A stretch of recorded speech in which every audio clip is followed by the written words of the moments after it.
यूडाइज plus 2024-25 की विभिन्न जानकारियों की वीडियो की सीरीज के इस भाग में हम देखेंगे स्टूडेंट प्रोफाइल कैसे अपडेट की जाए। जो आप जनरल प्रोफाइल, फैसिलिटी प्रोफाइल और एनरोलमेंट प्रोफाइल अपडेट करते हैं वह किस प्रकार से कर सकते हैं और अभी प्रोफाइल अपडेशन कर सकते हैं या नहीं, इस वीडियो में यह सब जानकारी हम देखेंगे। तो इसके लिए आपको किसी ब्राउज़र पर यूडाइज प्लस सर्च करना होगा।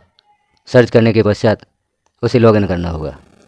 स्कूल के यूज़र नेम और पासवर्ड से यूडाइज प्लस को लॉगिन करें। लॉगिन करने के पश्चात यह पेज ओपन होता है जहां पर सत्र शो होते हैं 2024-25 और 2023-24। 2024-25 के लिए हमें छात्र की प्रोफाइल अपडेशन का कार्य करना है, तो यहाँ पर हम 2024-25 को क्लिक कर देते हैं।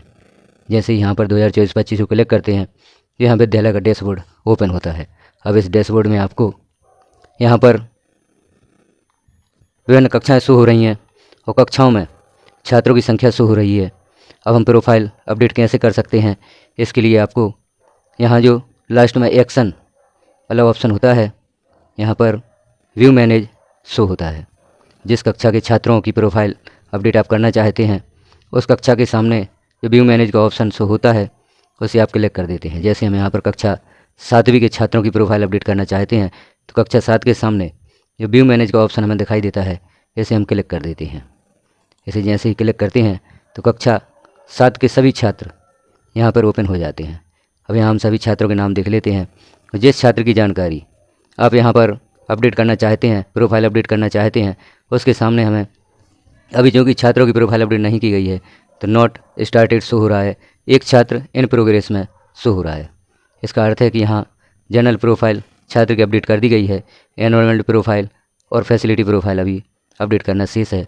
तो जीपी जो जनरल प्रोफाइल है वो बॉक्स हरा हो जाता है और अभी इन दो बॉक्सेज पर कार्य नहीं किया गया है तो ये रेड कलर में शो हो रहे हैं।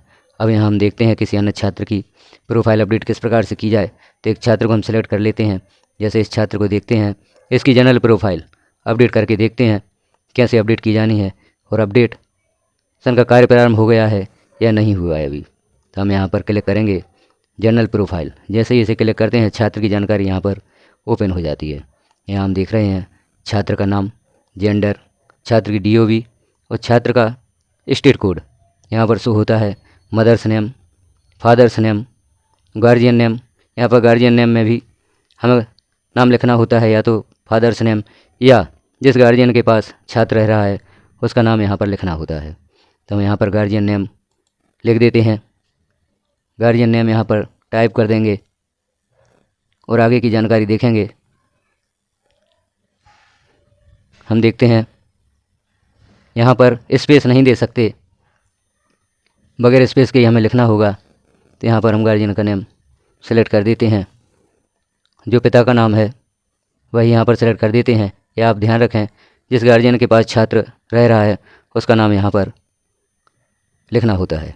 अब यहाँ पर अभी यह ऑप्शन ओपन नहीं हो रहा था, do you want to change Aadhaar detail in HDMS, लेकिन अब यहाँ पर शो हो रहा है। तो यहाँ पर हमें छात्र का आधार नंबर, यदि हम यहाँ पर संशोधन करना चाहते हैं, छात्र का आधार सही नहीं है तो यहाँ हम इसे भी संशोधित कर सकते हैं। तो इसे संशोधित करने के लिए या सुधारने के लिए हमें यहाँ पर क्लिक करना होता है, do you want to change Aadhaar detail in HDMS। इस चौकोर बॉक्स को जैसे ही हम क्लिक करते हैं तो यहाँ पर सही का टिक हो जाता है और यहाँ छात्र के आधार को करेक्शन या सुधार करने हेतु ऑप्शन उपलब्ध हो जाता है। तो जो अभी आधार दिया हुआ है इसे हम डिलीट कर देते हैं और छात्र का सही आधार नंबर यहाँ पर फिल करके देखते हैं। यहाँ पर छात्र का सही आधार नंबर दर्ज करें और name of student as per an Aadhaar card, यहाँ पर नाम वही लिखना है छात्र का जो उसके आधार कार्ड पर होता है। यदि आप आधार कार्ड वाला नाम यहाँ पर नहीं लिखते तो आप यहाँ पर जब छात्र का आधार वैलिडेट करेंगे तो उसे नहीं कर पाएंगे। इसलिए यहाँ पर छात्र का नाम वही लिखना है जो छात्र के आधार पर लिखा हो। तो आधार नंबर और छात्र का आधार पर जो नाम है उसे लिखना अति आवश्यक है। तभी आप छात्र को जो उसका आधार वैलिडेट करना है आप आधार का वैलिडेशन कर पाएंगे, अन्यथा उसका आधार वैलिडेट का कार्य पेंडिंग बना रहेगा, आधार वैलिडेट नहीं होगा। तो आधार नंबर और आधार पर name, name of student as per या इन आधार कार्ड, इसे लिखते समय सावधानी रखना आवश्यक है। यहाँ हम छात्र का वही नाम लिखते हैं जो छात्र का आधार कार्ड पर है। यहाँ एक बार अच्छे से देख लें, छात्र का आधार सामने रखें और आप देखें कि आप छात्र के आधार से संबंधित जानकारी सही भर रहे हैं या नहीं। तो यहाँ पर छात्र के नाम की स्पेलिंग का विशेष ध्यान रखें। जो भी छात्र का नाम आधार पर लिखा हुआ है वही आपको यहाँ स्पेलिंग लिखनी होगी। तो छात्र का आधार और नाम की स्पेलिंग को सही अंकित करें। यहाँ पर छात्र का एड्रेस लिखें, पिन कोड लिखें और छात्र का मोबाइल नंबर। आपके पास गार्जियन का मोबाइल नंबर होगा उसे भी यहाँ पर लिखें। अल्टरनेट मोबाइल नंबर लिखना आवश्यक नहीं है, यदि है दूसरा मोबाइल नंबर तो आप लिख सकते हैं। कॉन्टैक्ट ईमेल, यदि छात्र का ईमेल आपके पास उपलब्ध है तो यहाँ लिख दें, अन्यथा इसे लिखना आवश्यक नहीं है। अब हम आगे की और जानकारी देखते हैं। यहाँ पर एक और चीज़ देख लेते हैं। यहाँ पर यदि माता के नाम में, पिता के नाम में आप संशोधन करना चाहते हैं तो यहाँ पर भी संशोधन कर सकते हैं। अब हम देखेंगे एडिशनल डिटेल को किस प्रकार से फिल किया जाए। एडिशनल डिटेल में यहाँ हमें भाषा सेलेक्ट करनी होती है, mother tongue of the student. तो यहाँ पर आपको 42 हिंदी या जो भी छात्र की लैंग्वेज है उसे सिलेक्ट करना है। तो आप देख लें, छात्र की जो भी लैंग्वेज है उसे सिलेक्ट कर दें।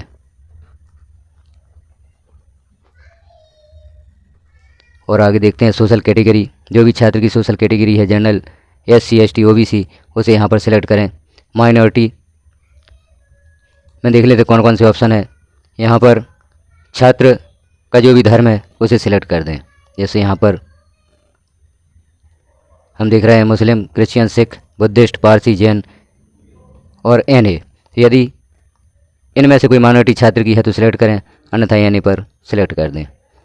BPL कार्डधारी है छात्र का परिवार तो यहाँ पर यस पर सिलेक्ट करें और नहीं है तो नो पर सिलेक्ट करें। वेदर अंत्योदय योजना में यदि छात्र है तो यहाँ पर यस पर सिलेक्ट होगा, लेकिन यदि यहाँ BPL में नहीं है तो यहाँ पर कोई ऑप्शन उपलब्ध नहीं होता है। वेदर EWS में यदि छात्र है तो यस पर सिलेक्ट कर दें और नहीं है तो नो पर सिलेक्ट करें। CWSN यदि छात्र है तो यहाँ यस पर सिलेक्ट करें, नहीं है तो नो पर सिलेक्ट करें। टाइप ऑफ एम्पेयरमेंट कोड, यहाँ पर यदि छात्र को CWSN आप सिलेक्ट करते हैं तो यहाँ पर भी आपको ऑप्शन उपलब्ध होगा सिलेक्ट करने का। तो जो भी ऑप्शन छात्र के बारे में सही हो उसे सिलेक्ट करें। डिसेबिलिटी परसेंटेज यहाँ पर लिखना होगा। Whether in the student is Indian national, तो यहाँ पर यस सिलेक्ट कर दें। छात्र भारतीय है, यहाँ पर is this student identified as out of school child in current और प्रीवियस ईयर। तो यह छात्र जो कि हमारे विद्यालय में अध्ययनरत है, लगातार अध्ययनरत है, तो यहाँ पर नो सिलेक्ट करेंगे।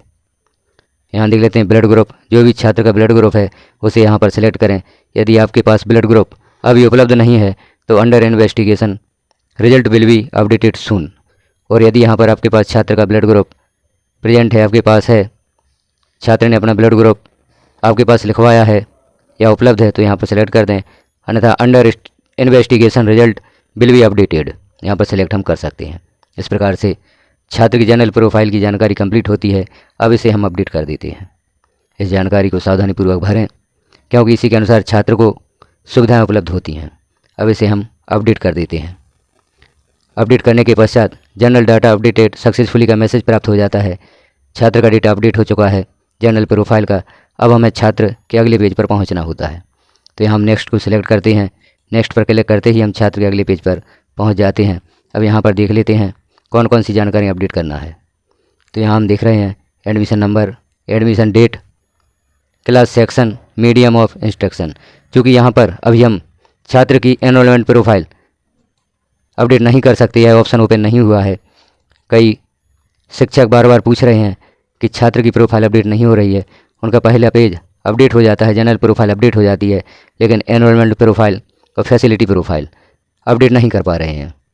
तो यहाँ पर बता दें कि अभी एनरोलमेंट प्रोफाइल और फैसिलिटी प्रोफाइल अपडेट करने का ऑप्शन ओपन नहीं हुआ है। छात्र की हम सिर्फ जनरल प्रोफाइल ही अपडेट कर सकते हैं। अब चूँकि जब इस पेज को आप ओपन करेंगे, छात्र की एनरोलमेंट प्रोफाइल को अपडेट करेंगे, तभी आप अगले पेज पर पहुंचेंगे या फैसिलिटी प्रोफाइल अपडेट करने हेतु वह पेज आपके पास ओपन होगा। तो यहाँ पर आप अभी वेट करें। जैसे ही यह प्रक्रिया चालू कर दी जाती है, प्रोफाइल अपडेट हेतु जनरल प्रोफाइल के साथ एनरोलमेंट प्रोफाइल और फैसिलिटी प्रोफाइल का कार्य जैसे ही प्रारंभ हो जाता है, यह ऑप्शन ओपन होने लगते हैं, तभी आप प्रोफाइल को पूर्णतः कंप्लीट कर पाएंगे। अतः अभी आप वेट भी कर सकते हैं, या आप फर्स्ट पेज या जनरल प्रोफाइल को अपडेट करना चाहते हैं तो आप कर सकते हैं। इस प्रकार से हमने देखा छात्रों की प्रोफाइल किस प्रकार से अपडेट की जाए।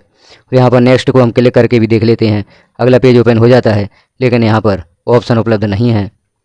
यहाँ पर भी हम छात्र की प्रोफाइल अपडेट नहीं कर सकते। जो छात्र की फैसिलिटी प्रोफाइल है उसे अभी हम अपडेट नहीं कर सकते।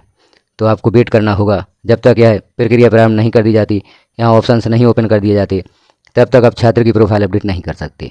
तो इस प्रकार से आप प्रोफाइल अपडेट करने हेतु जो प्रॉब्लम आ रही है उसे यहाँ पर देख सकते हैं कि अभी यह ऑप्शन ओपन नहीं हुआ है। सिर्फ आप जनरल प्रोफाइल ही छात्र की कंप्लीट कर सकते हैं। तो जानकारी कैसी लगी आपको? इस चैनल पर और भी जो जानकारियाँ उपलब्ध हैं, पब्लिश की गई हैं वीडियोज़ के माध्यम से, वह जानकारियाँ आपको कैसी लगी कमेंट में अवश्य बताएं। कमेंट आपके हमारे लिए बड़े ही महत्वपूर्ण हैं, क्योंकि वहाँ से हमें मालूम होता है कि आपको जानकारियाँ कैसी लग रही हैं। इस प्रकार की जानकारियाँ यदि आप पाना चाहते हैं तो चैनल को सब्सक्राइब कर लें। और भी जो चैनल पर जानकारियाँ पब्लिश की जाती हैं, जैसे student mapping, student profile updation या शासन द्वारा जारी होने वाले आदेश निर्देश, यदि आप प्राप्त करना चाहते हैं तो नोटिफिकेशन बेल को क्लिक कर ऑल पर प्रेस कर दें, ताकि जैसे ही कोई जानकारी चैनल पर पब्लिश की जाती है वह सर्वप्रथम आपको प्राप्त हो सकेगी। वीडियो को लास्ट तक देखने के लिए आपका धन्यवाद।